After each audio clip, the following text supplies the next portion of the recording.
Parliament ఎన్నికల్లో తెలంగాణ బీజేపీని ముందుకు నడిపించే నాయకత్వం కరువైపోయింది. లోక్సభకు పోటీ చేస్తున్న తమ సహచరుల్ని ఓడించేందుకు కుట్రలు పన్నుతున్నారనే ప్రచారం జరుగుతోంది.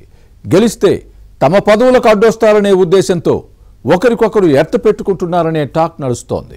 ఇందుకోసం పార్టీలో సొంత నెట్వర్క్ ఏర్పాటు చేసుకున్నారని వినిపిస్తోంది. తెలంగాణ బీజేపీలో సమన్వయం లోపించిందా? పార్టీ అభ్యర్థుల ఓటమికి కుట్రలు చేస్తున్న నేతలపై ఆర్ఎస్ఎస్ ఫోకస్ పెట్టిందా?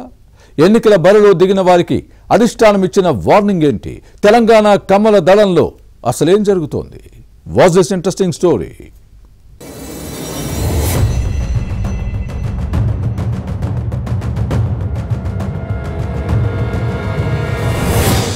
పార్లమెంటు ఎన్నికలను అత్యంత ప్రతిష్టాత్మకంగా తీసుకున్న బీజేపీ అధినాయకత్వం తెలంగాణపై స్పెషల్ ఫోకస్ పెట్టింది. రాష్ట్రంలో కనీసం 10 ఎంపీ సీట్లను గెలుచుకోవాలని లక్ష్యంగా పెట్టుకుంది. కానీ ఇదే సమయంలో పార్టీ నేతల మధ్య సమన్వయం లోపం శాపంగా మారిందనే టాక్ నడుస్తోంది.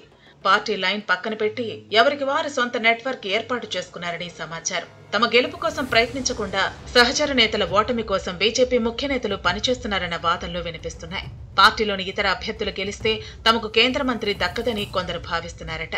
ఇదే సమయంలో పలానా నేత గెలిస్తే పార్టీలో తనకు గౌరవం తగ్గుతోందనే ఉద్దేశంతో మరికొందరు నాయకులు అభద్రతా భావంతో ఉన్నారనే ప్రచారం జరుగుతోంది.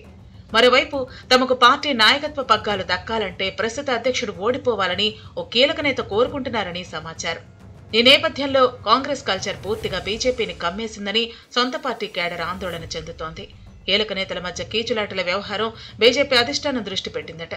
లోక్సభ ఎన్నికల్లో ముఖ్య నేతలు కలిసి పనిచేయాలని హెచ్చరించినట్లు సమాచారం.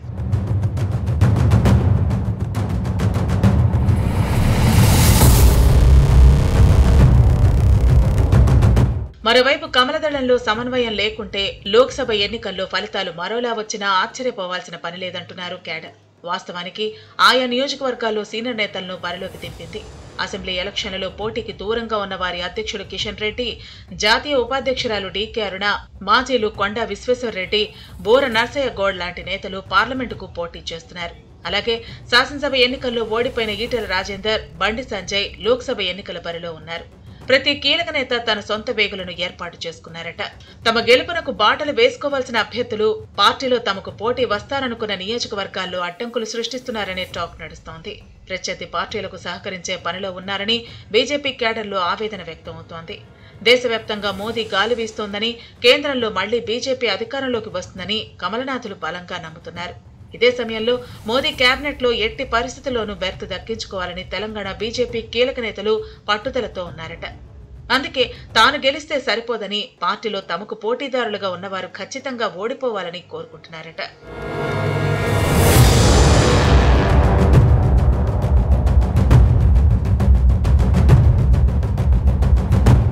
సొంత నెట్వర్క్ ద్వారా పార్టీలోని తమ ప్రత్యర్థుల సమాచారాన్ని ఎప్పటికప్పుడు ముఖ్య నేతలు తెలుసుకుంటున్నారు. తమ వారి బలాబలాలను అంచనా వేసి దెబ్బకొట్టాలని చూస్తున్నారట. ఈ నేపథ్యంలో అసలు విషయం ఆర్ఎస్ఎస్ చేరిందట. దీంతో తెలంగాణ బీజేపీ ముఖ్యులపై సంఘ్ నేతలు నిఘా పెట్టారని సమాచారం.